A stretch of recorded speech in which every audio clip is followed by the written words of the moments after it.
Well Go done. live. Well done, Podfeed. You're going to become a I did producer all- yet. I don't know if I even need you. I mean, I can do all this myself now, right? I think you might be able to. I worked myself out of a job here. Well, Yeah. me How and come- a few other people from... So I'm not liking what I'm seeing on the Hindi display. It looks like that's set to full screen, not just my Hindenburg window. Is my Hindenburg window the wrong size? yeah, it that's needs not to be what I normally resized a do. little bit. No, so I just stretched it to fill, and that is not anywhere near what it's normally like. It's normally right up here. It looks Yeah. like it's slid down. Yeah, or up. Looks like it slid up. Yeah, but maybe. it's where it always is. It's in the upper left, so you're showing part of my desktop. Yeah, something is I don't funny think I can there. control this. Hmm. I'm just getting Well, I an NDI certainly feed. can't, can I? Oh, maybe I do control that. Hang Yeah, on. NDI just gives me a video feed. Let's see, document size. Custom. How did we do that before? Show capture area. All right, we'll do custom. I'll recreate it. I'm doing something. Whoa. Ah! Okay. Hindenburg just freaked out. Or not Hindenburg freaked out. Mimo Live's little window controller thing. Okay. There. Does that look better? Yeah. What? Mrs. Drunk Nick Nolte is at an Al-Anon meeting right now. Marty. Oh, Marty. You're awesome. All right. I think I've got, we can, yeah, that looks better, right? Yes. I fixed it all by myself. Good Look at job. me. See? Don't need you. Not at all. All right. It is probably time for roll call. We got a hot house tonight. We got Brett and Kevin and Dave and Marty and Jason and Frank and Jill and John and Rose and Mike and Steve and Michael. And who we got in the sidebar? Who have we got here? Possibly Nick, Looking but down this. What's that? possibly I see Nick. John again and Rose again and Mike again and Titanbot. I don't know who's in. Oh, that's my bot, Widget Bot. Looks like everybody's. Where's Kevin's Wheels? got a good. Where is Wheels? Or should it be where are Wheels? No, it's where is Wheels. There's only one of Frank. There cannot be more Nobody than here one would Frank. understand why "Where is Wheels" is a correct sentence, right? Where are are Frank? Yes. Where's Wills or where are Frank? All right, somebody ping him. Can't start. Oh, Lindsay will not be here. She is about to go camping in Joshua Tree. Actually, First time she's there, using right? a little motorhome. She's there. Did they get there? Yeah, there were pictures. I tried to call her when she was partway out. Did she send anything? Yeah, she sent some pictures. Oh, man, I missed it. All my motion detectors are Ring devices. I have motion detectors, but they're... I'm mad at it right now. It's from Wise. I can go to the right without taking my headphones off, so this is allowable. This is my little Wise motion detector. Do you see a little red light on it right now? No, you do not, because it has stopped detecting motion, which means I have to turn on my lights by opening the app on my phone. Oh, like an animal. So, actually, the HomeKit one, the best one is the Hue motion detector. It is fantastic. Steve, do you want to show yours? You've got one right behind you. Yeah. Yeah, take your headphones off so you don't pull over the table. It does require a Hue hub, I'm afraid, but it works so well with Hue light bulbs, at least. Yes. It's super fast. Denise did a review of that for the NosillaCast a few years ago, but I've started to be a fan of the hub. When I installed the Ring or the Eero and I had to redo everything on my network, Steve and I had to. The best thing in the world was the ones with the hub, because I just moved the hub. I plugged it into the new actually didn't even have to plug it into a new thing, because I plugged my switch into the router, and everything that was on the switch just instantly was on the Eero. So I became a big fan of the Hue. Hey. Hello, Shy Yamini Shy. jumped in. Howdy, Shy. How you doing? We're doing show and tell, talking about I'm not sure compatible he's in the. stuff. Is he in the audio? I don't think he's in the audio feed. He might be watching on the YouTubes. He's in the audio. Hi, Shy. Hello, Shy. doing? Welcome back. Long time no see. All right. Well, I should probably do a test recording. Here we go. Hi, this is Allison Sheridan of the NosillaCast podcast, hosted at podfeed.com. Sounds a little loud on the chit-chat music. Let me bring that down some. Tell me if you can hear this. Hi, this is Allison Sheridan of the NosillaCast podcast, hosted at podfeed.com. Can I get a confirmation?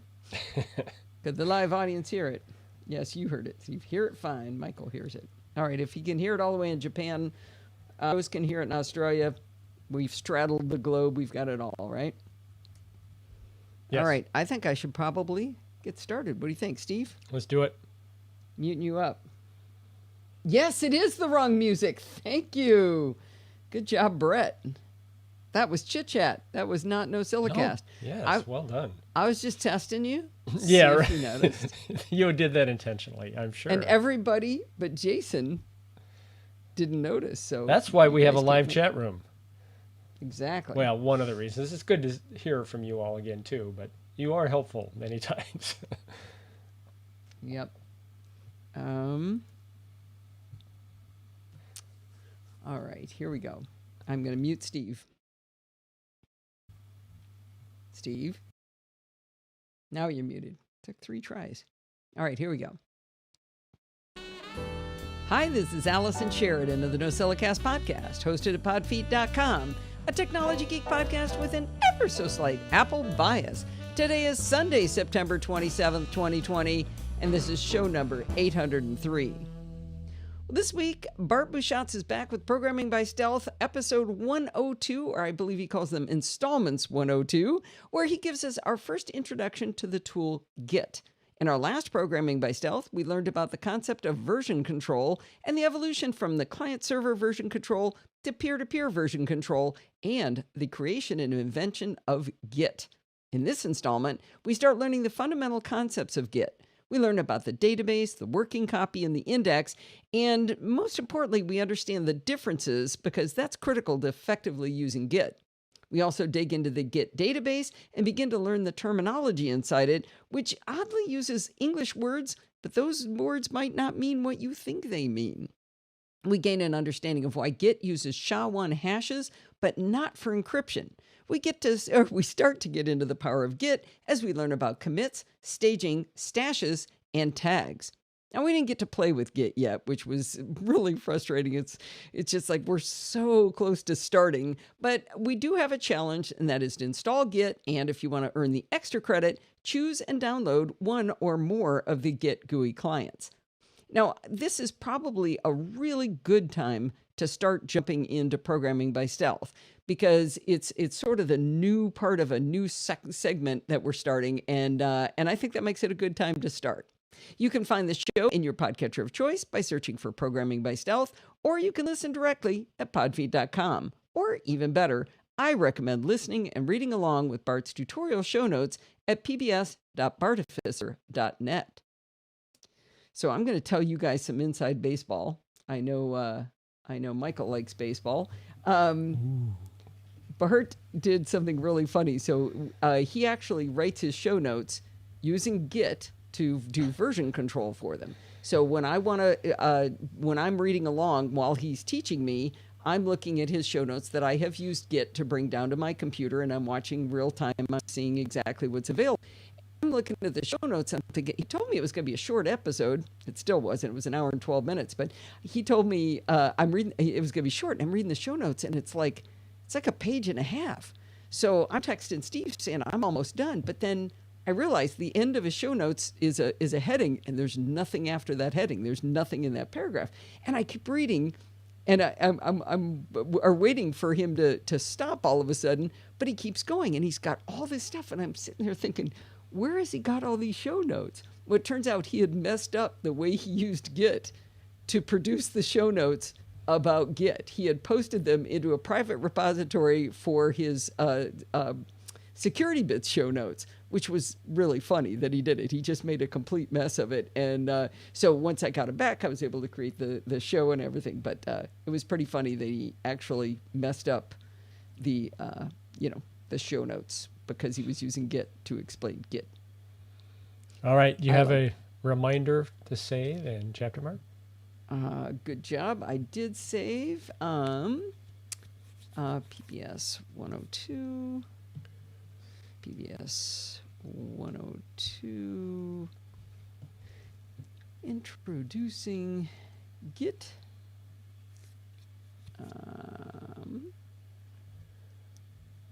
Mike Price is going to help me.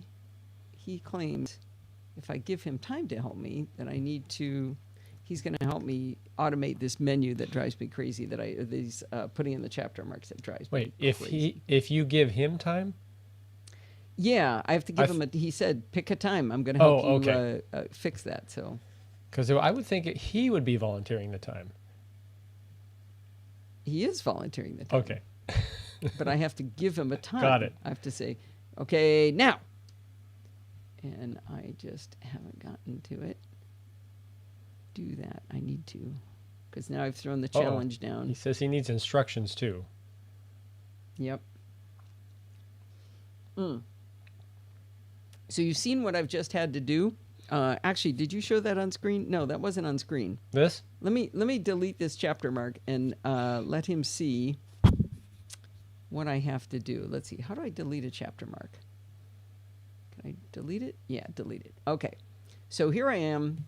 I'm fat, dumb, and happy in Hindenburg, and I hit Command-Shift-M or Command-Shift-Enter, and it creates a chapter mark. So right here is where I need a title. There's the URL title, and there's the URL itself.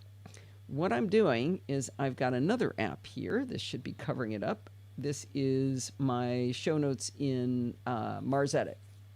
So I want Apple Watch Series 6 - in red to end up in the first spot, the second spot, and then I want the link title to be in the third spot. But this app does not obey the... right, you said the link title in the third... You meant the URL itself? The link. Sorry, the real link in the third spot. Yeah.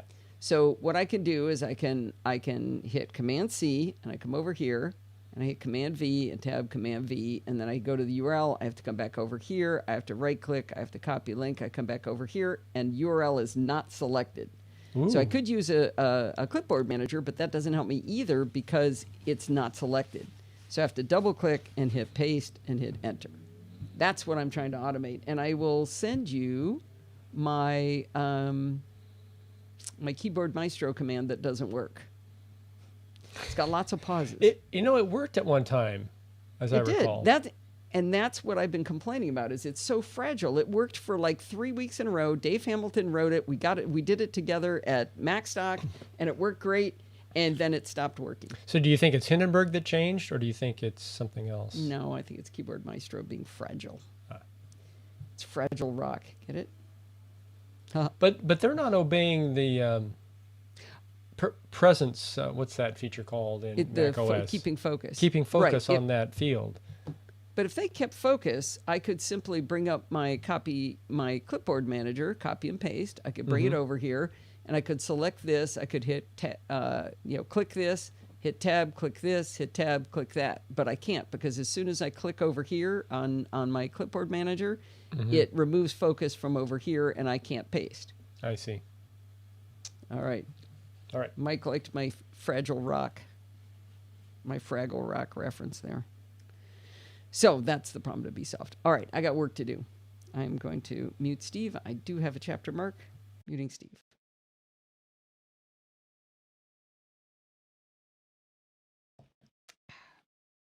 All right.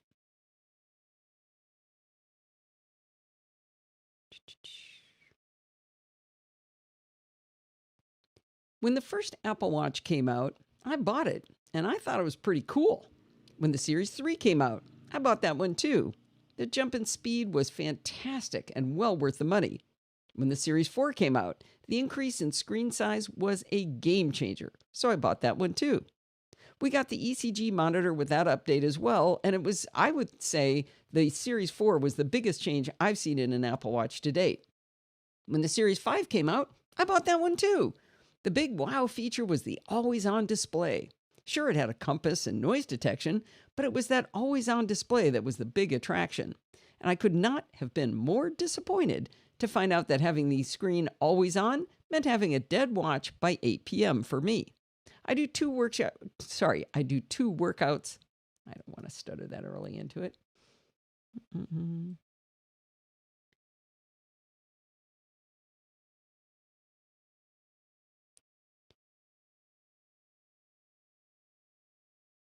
I do 2 workouts a day, adding up to anywhere from 1.5 to 2 hours. Evidently, Apple assumed people wouldn't work out with their Apple Watches, or if they did work out, they'd get the 44mm watch instead of the 40mm watch if they wanted to have always-on display. I gotta tell you, I really did feel like I lit $500 on fire when I bought that Apple Watch Series 5. That battery problem was there from day one, and I even called Apple and asked for help, and they had no advice other than to disable always on or to not enable a workout when I was working out, because that used a lot of battery. I thought, hey, why don't I just leave it on the charger all day? It'd probably have even better battery life if I did that. Periodically over the last year, I've tried again and again to wear my watch with always on enabled, but 100% of the time, the watch died well before I was ready for bed. So what do you think I did when the Series 6 was available for pre-order? Of course I bought it. But this purchase was not a mistake. I'm delighted to say that the battery on the 40mm Apple Watch Series 6 is fantastic. Now, I've only got a couple of data points so far, but since I had a grand total of 0 good data points on the Series 5, I'm declaring an early victory. I have left always on enabled on the Series 6 for the past week, and while I went about my normal workout schedule. On Tuesday, I did 81 minutes of workouts, and when I went to sleep, I had 30% battery left. On Wednesday, I did 132 minutes of exercise, and when I went to bed, I still had 25% left on my battery. I've had battery left to the point that I don't even check it anymore every single day since I got this watch. This makes me giddy with joy. Now, there's a reason for this great battery life. iFixit did a teardown of the Series 6 and discovered that the 40mm watch has an 8.5 increase in battery capacity up to 1.024 watts. Now, the 44mm got a bit of a bump too, but it's only an increase of 3.5%. Now, this isn't a technical explanation, but in the presentation they also said, because of its energy-efficient design, Series 6 has an even better always-on display. They went on to explain that it's 1.5 times brighter in sunlight. Now, I really need to put on the Series 5 and 6 at the same time to see if the 5 will stay alive long enough for me to observe that difference. Now, what's amazing to me is that it's also powering an ultra-wideband antenna, an always-on altimeter, and it's taking blood oxygen levels periodically, and it's still lasting all day long. Now, the bigger battery is, of course, a big part of it, but the display on the Series 5 must have been pretty inefficient for it to be this much better. I'm going to take a second to take a sip here.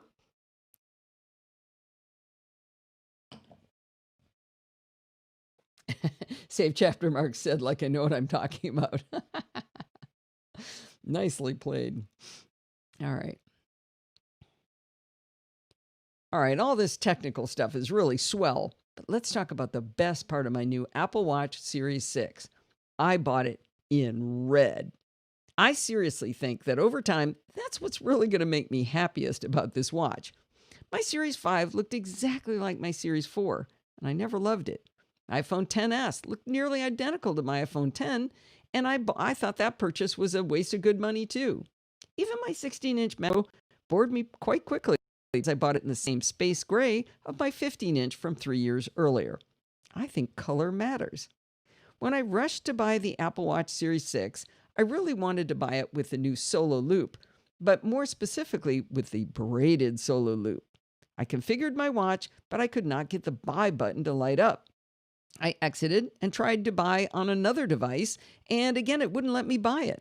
On my third try, I noticed that the only band configuration that was actually available for pre-order was the Project Red Sport Loop. Now, I'm not a fan of the Sport Loop myself because it doesn't dry quickly. This is a problem when I'm working out because I do work up a sweat, but I also like to keep my watch on when I take a shower. But to get my precious red watch right away, I gave in and I ordered it with the Red Sport Loop. Now, if you listen to Chit Chat Across the Pond Light 653 with Lori Gill, you heard me tell her that she... No, I didn't tell her which watch. Now, if you listen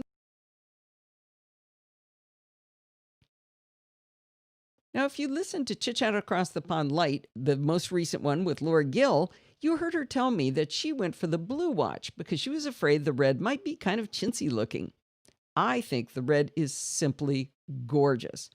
Turns out Apple sent Lori a red watch, Apple Watch Series 6, right after we talked. They sent it to her for review, and she said she thinks it's gorgeous too.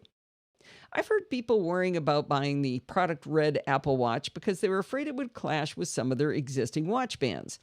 Now, this is a valid concern because guess what it clashes with?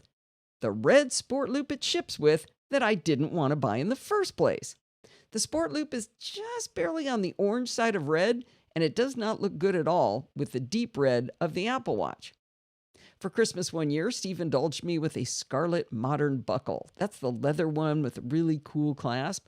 And I thought, maybe that's a deep enough red to go with the product red watch. Nope, that band is almost burgundy compared to the watch, so it doesn't look good either. I also have a regular product red fluoroelastomer band, and that one's pretty close to the color of the watch. It looks okay with it. Not amazing, but, it's fine. I decided to put every single Apple branded watch I own, every Apple branded watch band I own on the product Red Series 6 and take a photo to show you which ones look good and which ones don't. Hey, Steve, it says I own the product Red Series 3 here. Is that the typo you found?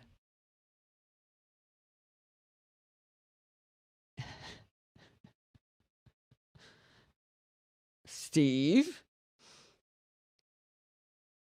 I don't know about the What's that? Well, I don't know. If you missed a Series 3...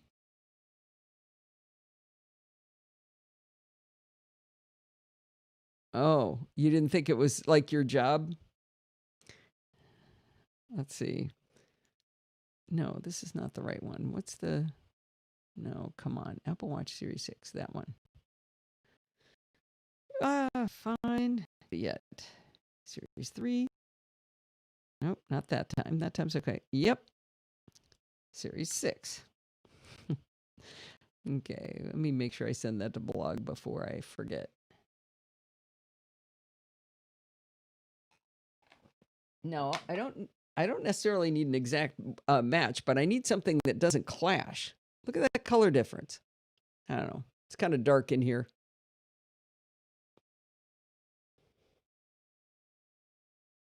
That actually looks fine with it, but yeah, no, in real life, that's orange. Give them a link to the post. You probably did already, but to see that carousel at the beginning.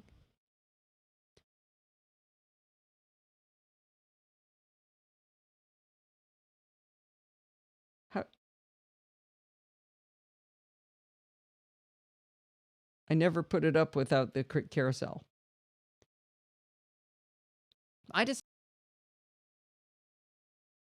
Yeah, they are there as separate pictures, but oh,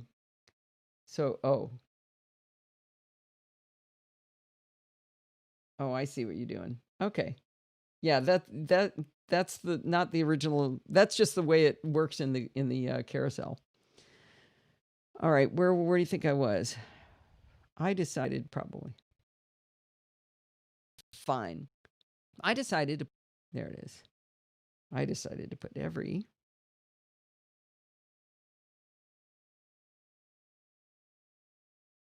I decided to put every single Apple branded. God, come on, why can't I do that? I decided to put every single Apple branded watch band I own on the Product Red Series 6 and take a photo to show you which ones look good and which ones don't.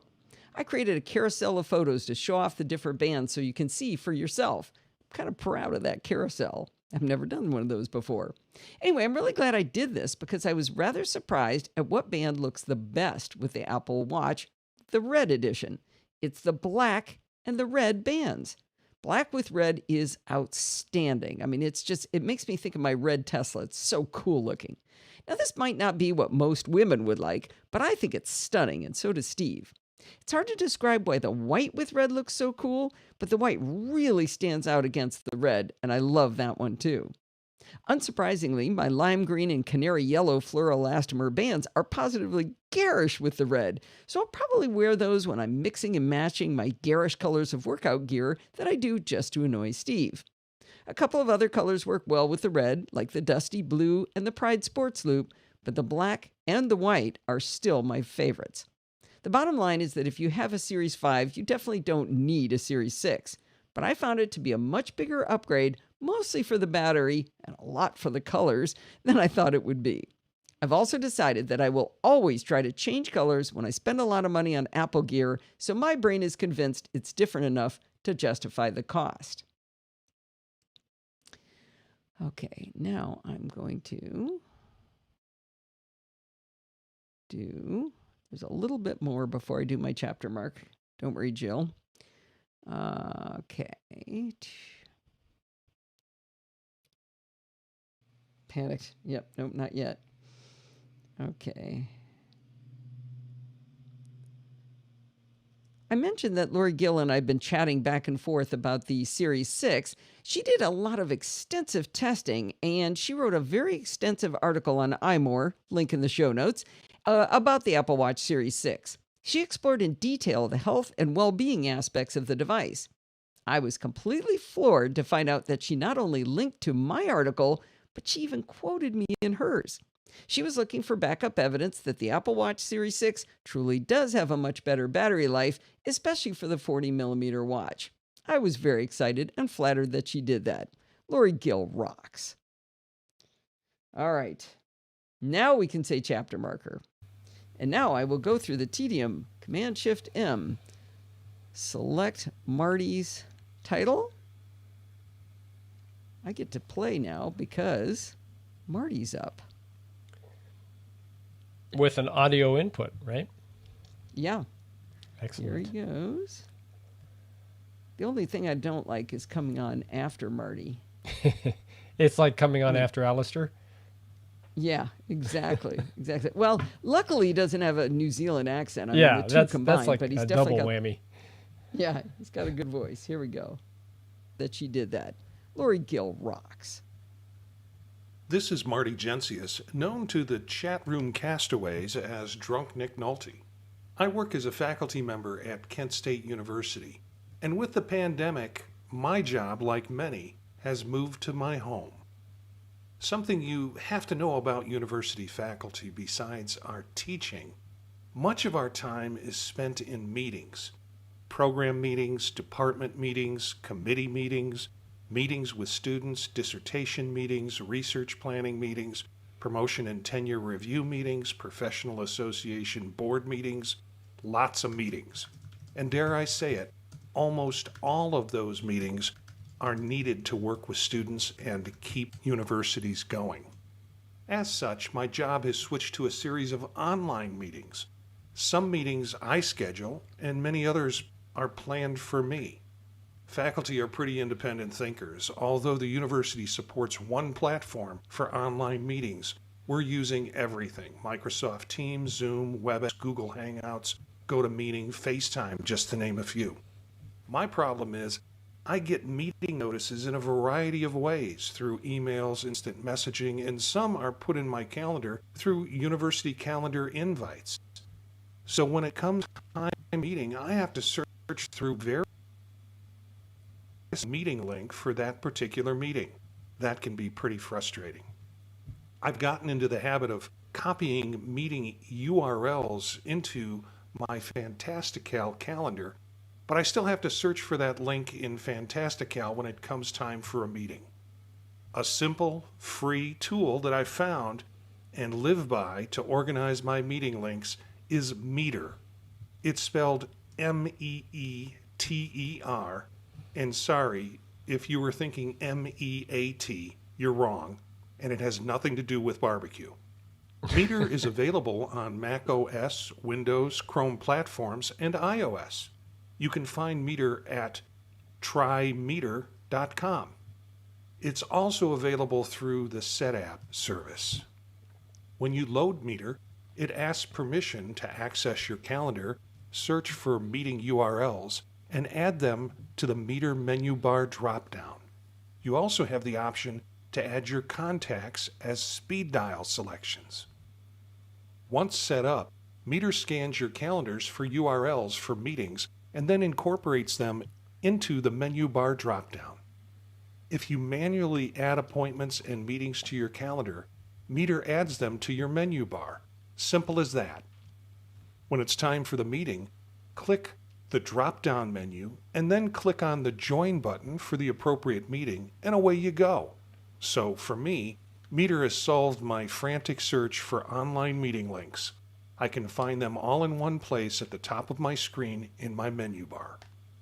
Settings in the app give you options to launch Meter at login, see how many days ahead you want your listing, selecting your calendar accounts and specific calendars, and establishing your speed dial contacts.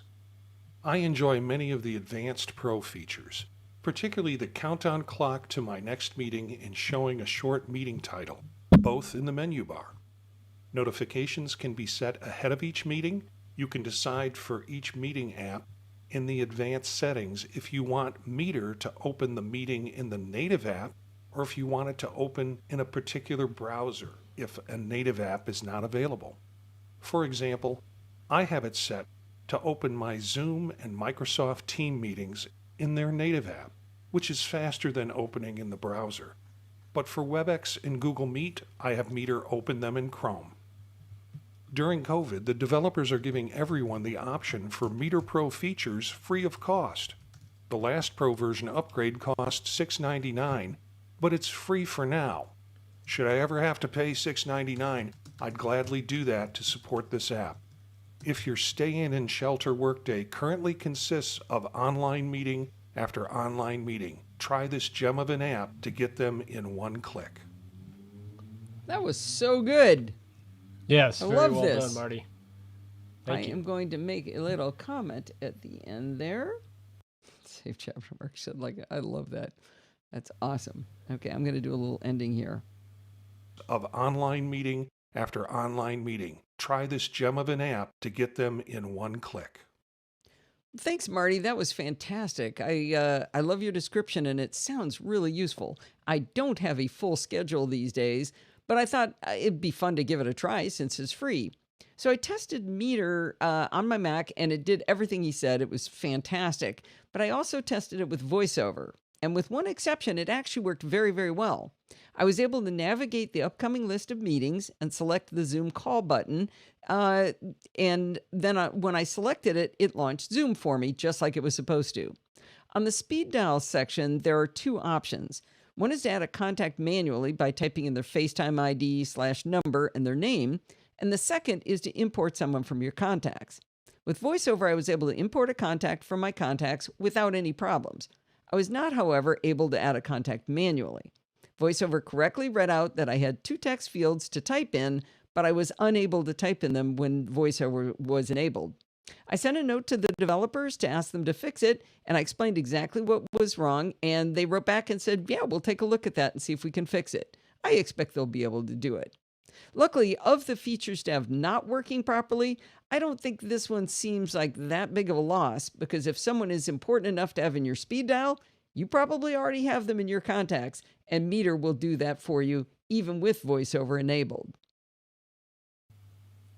Did that make more smart?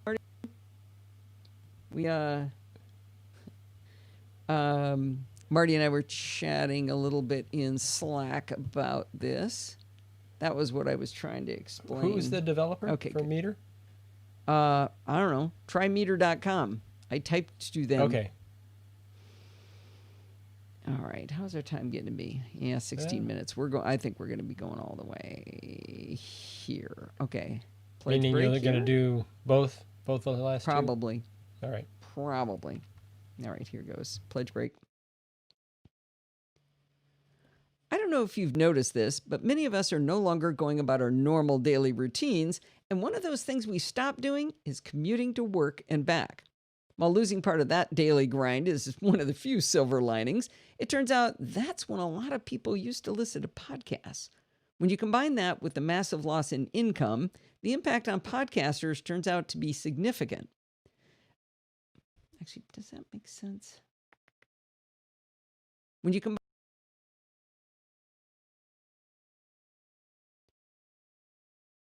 between people not listening to podcasts as much and not having nearly as much income, the impact on podcasters is actually significant. Bart gives so much of his time freely to the NosillaCast and Security Bits and to the Programming by Stealth audience, along with his Let's Talk Apple and Let's Talk Photography podcasts. And, his goal is just to break even financially. He's not trying to make a profit. But his Patreon fees have dropped because of these recent events. So if you're in a position to pledge to Bart for his work to support us, I'd really appreciate that. I even authorize you to shift money from my Patreon to his if that's all you can do. Head over to lets-talk.ie and push one of the big blue buttons there and show him that you appreciate the work he does for all of us. By the way, I should mention that he got called into emergency work efforts this weekend, so his regularly scheduled Security Bits will be next week instead of in this show. There we go. An off-week Security Bits. Can we handle it? Yeah, that was unfortunate. That's why I have to do more work this week. What am I up to next? This one. You're up to the display, your new little display. Be sure to have visual aids. Okay, I may do this. I'm going to do this before I start recording because I could easily wreck everything. So, I am watching Discord on this. What a cute little and thin display. It is a USB-C portable display. And guess what? After I wrote the article, I found out it's been discontinued. Good timing. So I'm going to do the whole review and tell you all the reasons you should get it. And then you're not going to be able to get it. One of my favorite features is that it's got a case stand, but Steve will be showing you this, but this is the little plastic stand for it. I mean, this thing weighs nothing. I mean, I could balance that on my finger. I mean, it's this tiny, tiny, tiny little thing. Super easy to throw in a bag. And that was one of the things I liked about it was how easy it is to stand up on a tiny little stand. But you're not going to get to do that.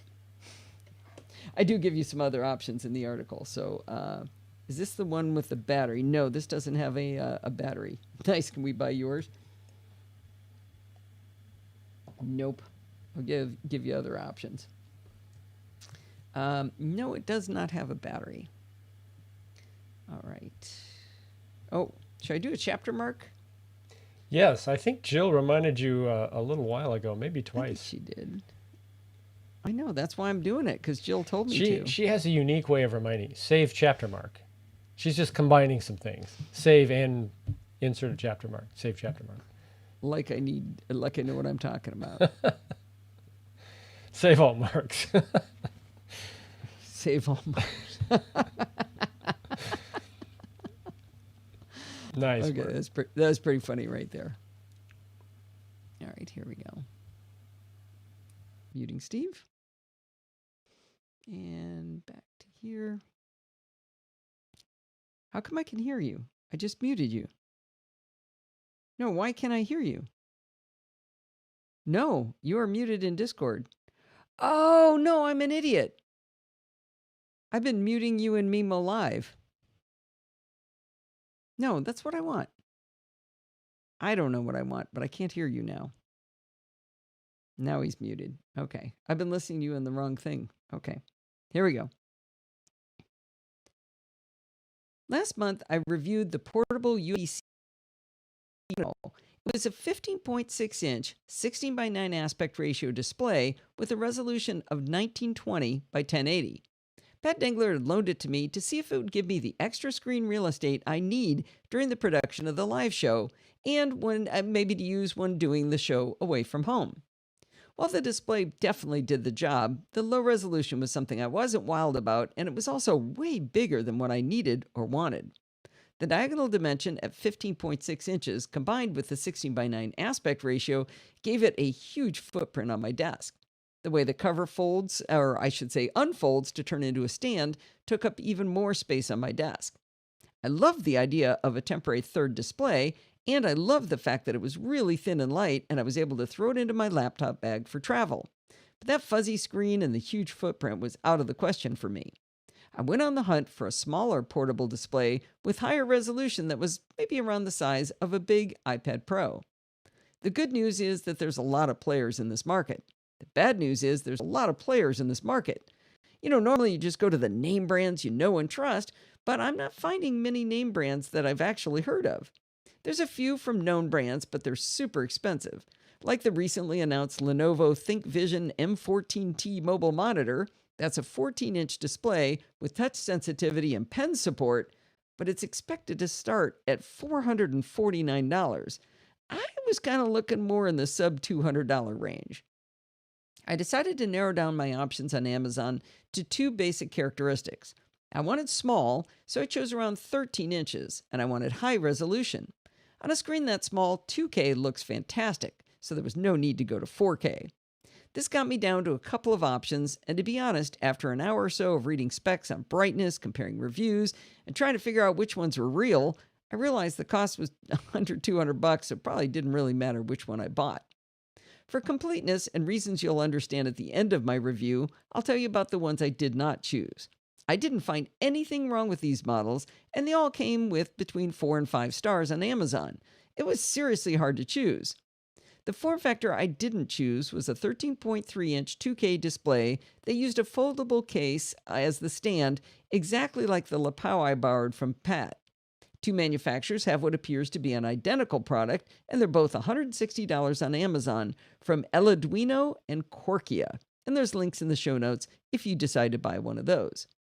Now, there's a slightly different form factor from a company called Suzune. I told you, these are not name brands. Anyway, Suzune has this one on Amazon for $186. It's also 13.3 inches and 2K resolution. Again, nothing wrong with this model, no red flags in the 105 reviews, no missing features or ports.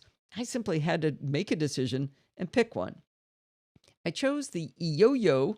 I love that name. I chose the Yo-Yo small portable USB-C monitor with a 12.5-inch IPS LCD monitor sporting 2560 by 1440 resolution for around $180 on Amazon. The one feature it had that pushed it to the front was the case design and the footprint it had as a result. But I'll get to that in a moment. First, let's have some unboxing impressions. Maybe it's a false illusion, but I have a tendency to develop my initial perception of a product based on how it's packaged. Perhaps years of Apple unboxings have created this perception for me. The Yo-Yo monitor came boxed with many accessories in very well-protected, cut-to-fit foam packaging. Careful layers of thin, soft plastic covered the display. The layers of foam fit perfectly in the box, and a single-sheet instruction manual was gently laid on top. This is not exactly what I expected from what I thought was a cheap mass-market device. The Yo-Yo display is thicker towards the bottom where it has a significant bezel, and then it's super thin towards the top. Even at its thickest, it's only 5/16 of an inch thick. That's 0.9 centimeters for you people in other parts of the country. So at 5/16 inch thick, that's just a little bit thicker than an iPad Pro, and that's the thick part of the display. But most of the display is extremely thin at 1/8 of an inch thick, which is thinner than an iPad mini. It only weighs a smidge more than a pound at 487 grams. That tiny little weight and size makes this a no-brainer to always carry with me when I'm away from home. The Yo-Yo display comes with a cover that protects the screen and the thinner part of the back. With the cover on, it's all one thickness. It's kind of hard to explain how this works, but the cover can also act as a stand. If you flip the cover over to expose the display, it turns into an easel-like stand at a really tall angle. I like the way this works better than on the big Lapao display because there's nothing to the front of the display on my desk, making it a tiny footprint. That's the one thing the other displays like this didn't have. The cover used as a stand works just fine, but I like another method even better. Included in the box was a 3x3-inch plastic stand that can hold the display very securely at a large range of angles. This little stand weighs absolutely nothing and is easy to unfold and create the stand. Again, trivial to throw into the bag with this display. The Yo-Yo display comes with lots of cables for connectivity. For my use, which is to send a video and audio signal from my MacBook Pro to the display, the included USB-C to USB-C 3.1 cable is exactly what I needed. But if you'd prefer to use HDMI, the Yo-Yo comes with a full-sized HDMI cable. These portable displays are also marketed as a great way to add a screen to a gaming console like an Xbox. The Xbox won't power the display, so the Yo-Yo comes with a USB-A charger block and a USB-A to USB-C cable to provide that power. The display has one USB Type-C connector for the I'll get this yet. The display has one USB-C... Nope, can't screw it up twice. The display has one USB Type-C connector for the I'll get...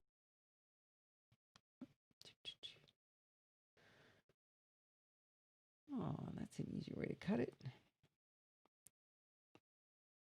Save the sausage samurai could attack.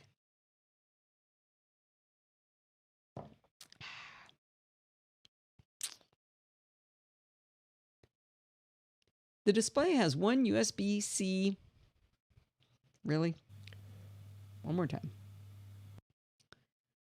The display has one USB Type-C connector for the audio-video signal and a second one that is dedicated just to power the device. Having that extra power means even if you're using it with a laptop but still plug it into the wall, you're not draining your laptop battery while you're using this display connected to your laptop. But get this. This little display with the USB-C charger actually provides power delivery.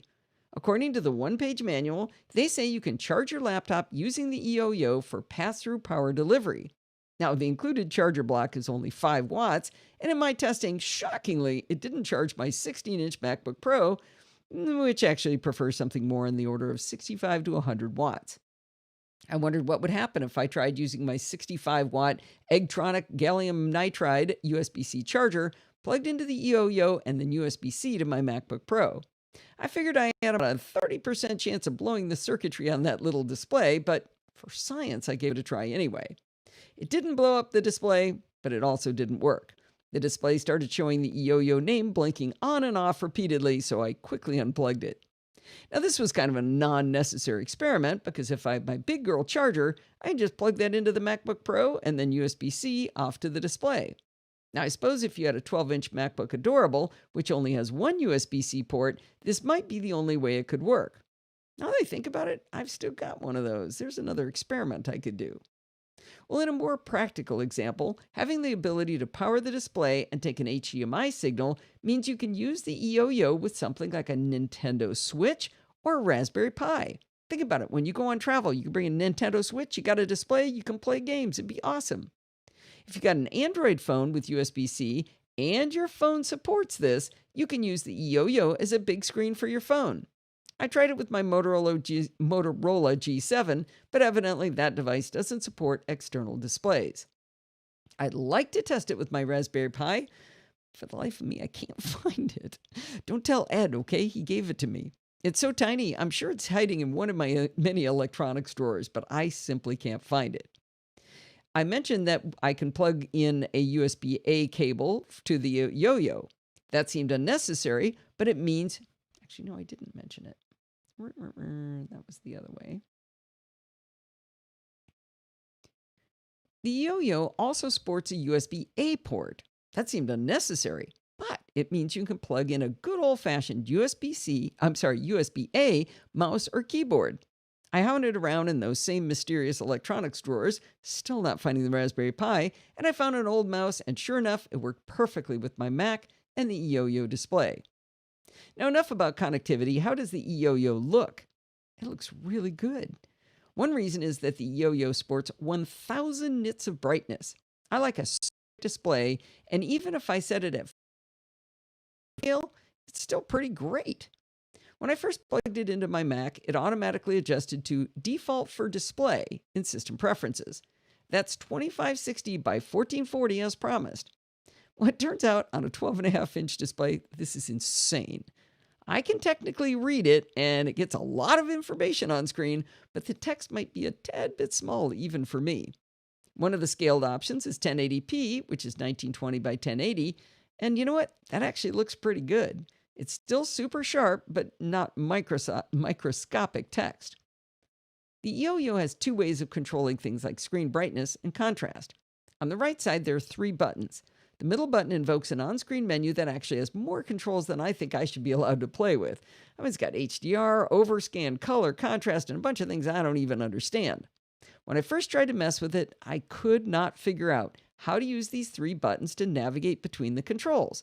So I even had Steve come in and see if he could figure it out, and he couldn't either. Occasionally, I could get the screen to flip upside down on one of the controls, but for the life of me, that was all I could do. Luckily, the eYoYo comes with a remote control, which I thought was kind of weird, but with that, I was able to navigate the screen controls. The funny thing is, after I used the remote, I actually figured out the pattern of button pushes to move around the menus, and after that, I was able to use the physical buttons on the device. So I thought, oh, I just figured it out. But then later on, I went back to try it again using the buttons on the device, and it didn't work again. Later on, I went back and I was able to control the screen again. Now, I can't confirm this, but I think the display controls are actually getting jammed up from time to time and simply won't let me navigate them properly. I should probably just stop playing with it next time I get it looking good and leave it alone. Well, I think I've covered everything about this lovely $180 display except the only thing I don't like. The USB-C port for the video input is on the left side. I need the display to be on my left, so I had to find a longer USB-C cable for it to reach all the way across my desk to the other side of my keyboard and trackpad. If that's my main complaint, I'd say that's $180 well spent.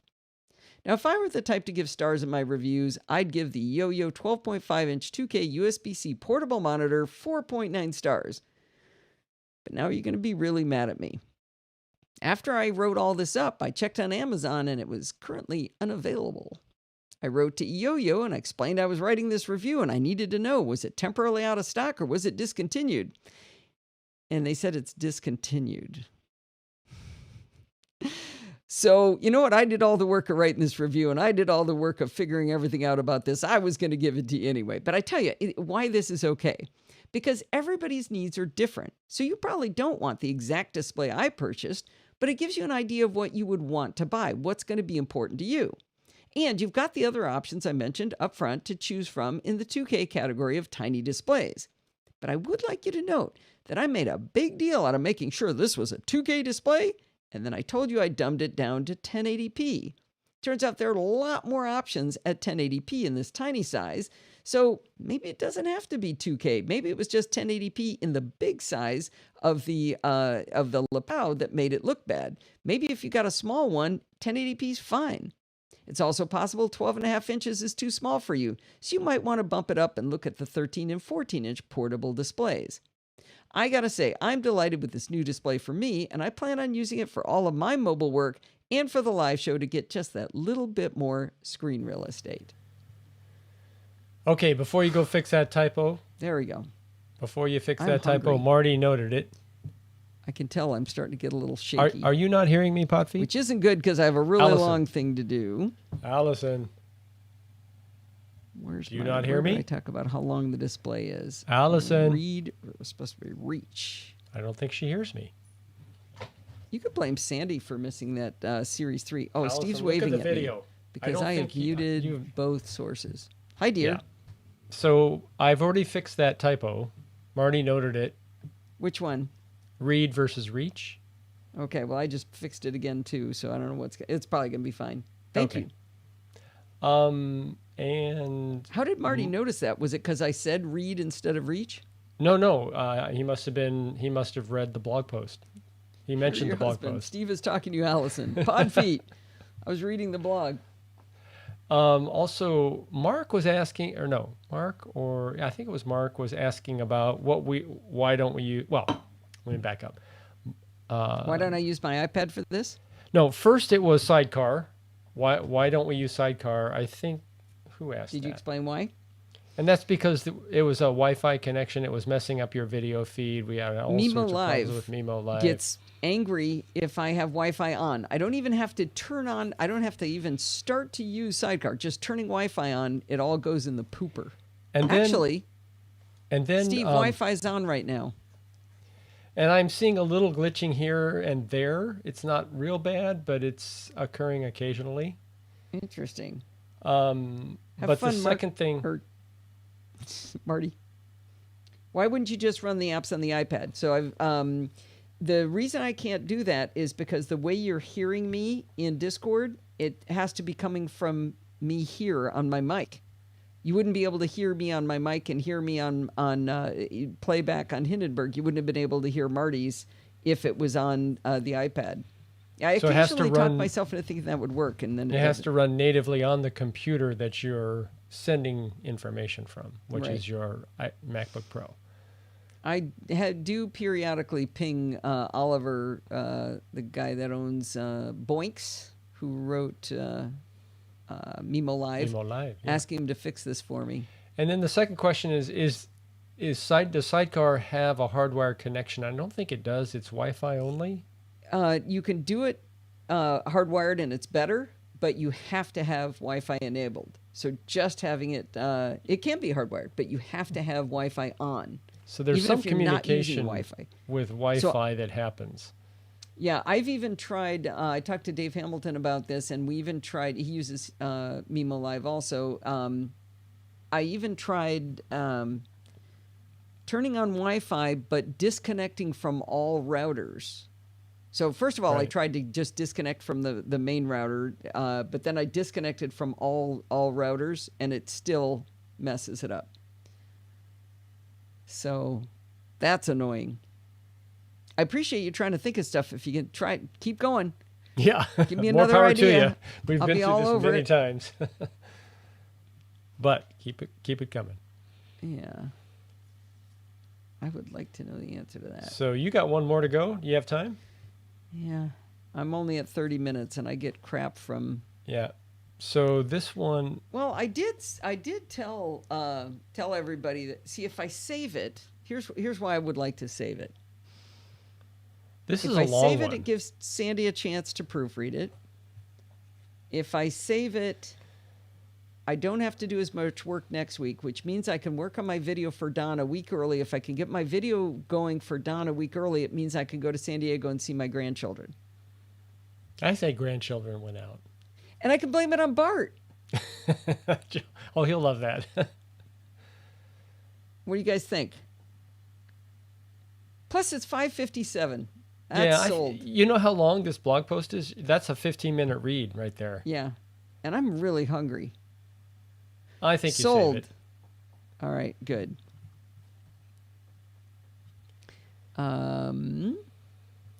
So that's good. So let me close that one.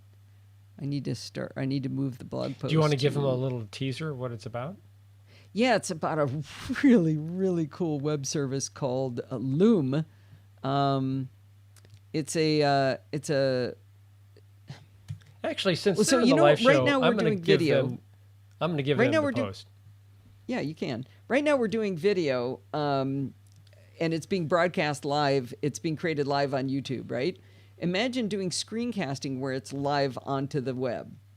That's what this service does. So you can record your screen, and when you stop, the video is already up. You don't have to do any compression or anything like that. It's so freaking cool, and it's free for 25 videos. But Bye, Marty.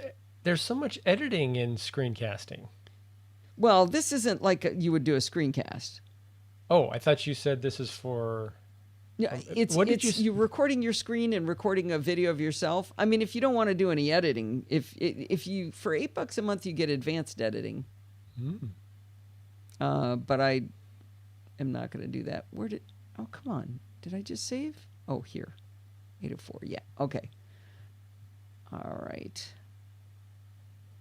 I'm going to make a joke about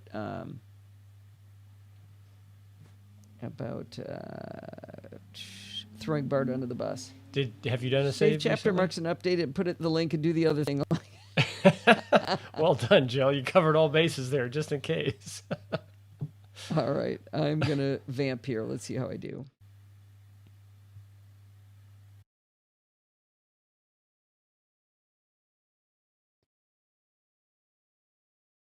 Well, I was hoping that we would have had...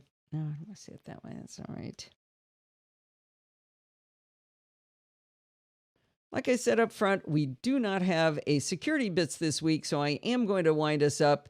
I also made a strategic decision that I'm saving something I've actually already written up because I can manipulate a bunch of stuff in my schedule that will allow me to go see my grandchildren next weekend if I do my work ahead of time. So I am going to cut us off now, and I'm sorry, Stephen Getz. It's just going to be a shorter show. There's nothing to be done about it. Anyway, don't forget to send in your dumb questions, comments, suggestions. Send me reviews like Marty did such a fantastic job of this week. You can do that by emailing me at allison@podfeet.com. And you can follow me on Twitter at podfeet. Now, you got to remember, everything starts with podfeet.com, right? If you want to become a Patreon, you can go to podfeet.com/Patreon, but I'd rather you actually go over to lets-talk.ie and become a patron of Bart's first. If you like single-time donations, Bart has a PayPal donation. I also do have one at podfeet.com/PayPal.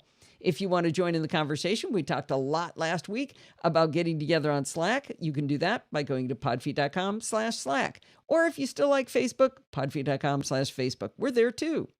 And if you want to join in the fun of the live show, we had a rocking good time. They caught me in some mistakes. They were yelling at me. We had a good old time. Some making fun of me. Jill was in charge because Sandy couldn't be here this week. Anyway, if you want to have the fun of the live show, head on over to podfeet.com/live on Sunday nights at 5 p.m. Pacific time and join the friendly and enthusiastic NosillaCastaways. Thanks for listening and stay subscribed. A mistake. Oh, I'm so happy you guys let me off the hook on that because I was just, I'm really hungry. You were stressing. Well, yeah, I can tell I'm starting to shake a little bit. Life's too short. Yeah. Let's see how the ending here. NosillaCastaways. Thanks for listening and stay subscribed. Move you over a little bit. Okay, what's the Mary Poppins reference? Oh, It's Mike's subtle. going to be on in a few minutes. Cool. Oh, cool. That's fun. Nice. That's a fun We'll show. Definitely have to check that one out. All right. Mike I am and gonna Ken save get the back file. together. It's like the old gang getting the band Yeah. back together. All right, guys, I'm going to say goodbye to everybody. Goodbye, Rose. Thank you, everybody, for coming. This was a really good time. I enjoyed it immensely. I appreciate you guys all coming. Cut us off, Steve.